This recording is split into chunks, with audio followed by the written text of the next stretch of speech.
Jason Bourne, the ultimate secret agent, brainwashed by the CIA to create a killing machine.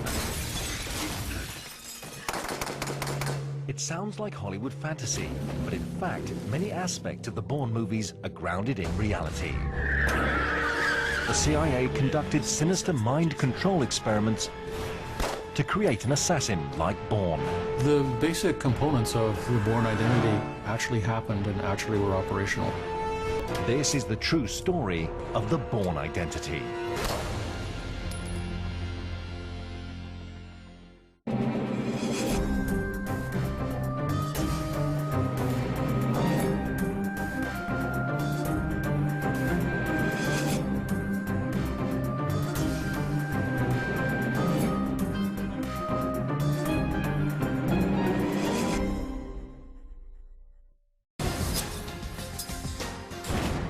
Jason Bourne is a covert CIA operative who's been brainwashed and reprogrammed by a secret CIA cell. He has been turned into a killing machine, a super assassin trained to eliminate targets with maximum efficiency. It sounds far-fetched, but elements of the movie's storyline are actually inspired by real life.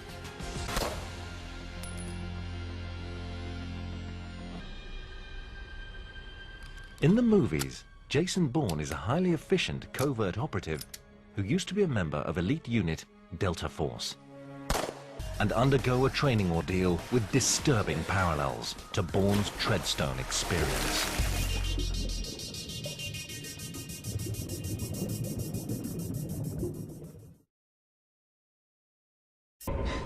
One element of Bourne's training in the movies has a much more sinister purpose. He undergoes sensory deprivation and waterboarding to break him down psychologically so that he can be programmed as a Treadstone assassin. Incredibly, it's inspired by a regime CIA operatives undergo in real life. It's called SEER training after its key elements: survival, evasion, resistance, and escape. Bruce Siddle has witnessed the regime at first hand.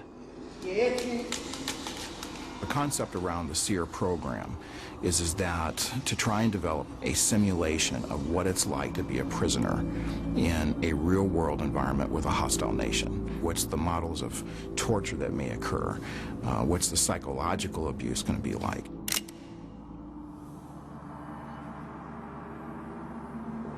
The theory behind the program is simple. The more something is experienced, the less stressful it becomes.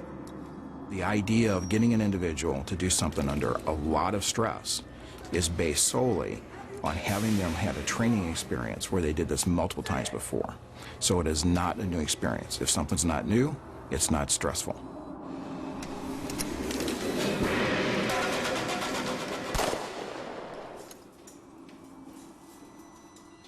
They come and they pick you up. You're blindfolded, bag over your head, taken to a remote location, bags taken off your head, stripped buck naked, and put in a room in front of an interrogator. Also in that particular situation, there was waterboarding.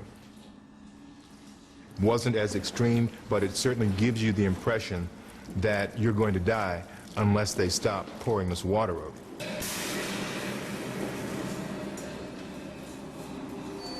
It's a brutal regime that also includes sleep deprivation, food deprivation, the use of stress positions, and exposure to long periods of hot and cold temperatures. They do it so well that usually by the second or third day, the candidates that are going through the test actually start believing they are in some type of prison.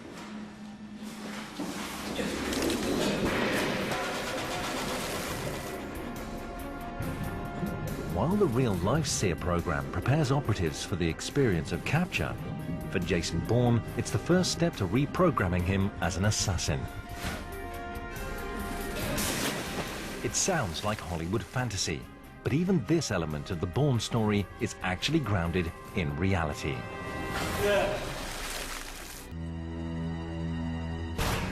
The basic idea of the Manchurian Candidate is that you use a whole variety of different techniques to condition a person, including hypnosis. A Manchurian Candidate is someone who, just like Jason Bourne, has been brainwashed to become a remote-controlled killer. He will carry out any order on command unconsciously when he receives a special code word or other trigger. You create a new identity inside, and you have some hypnotic access codes, which could be words or visual or tones on the phone, that brings this person forward. He behaves normally before and after his mission and retains no memory of his actions.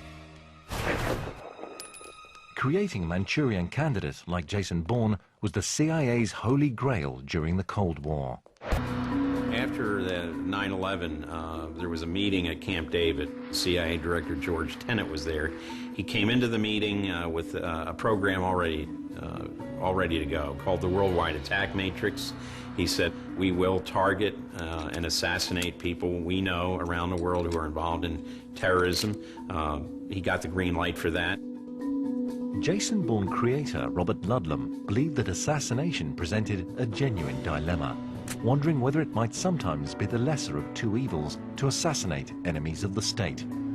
30 years on, Bourne Identity Director Doug Lyman believes the debate is more relevant than ever.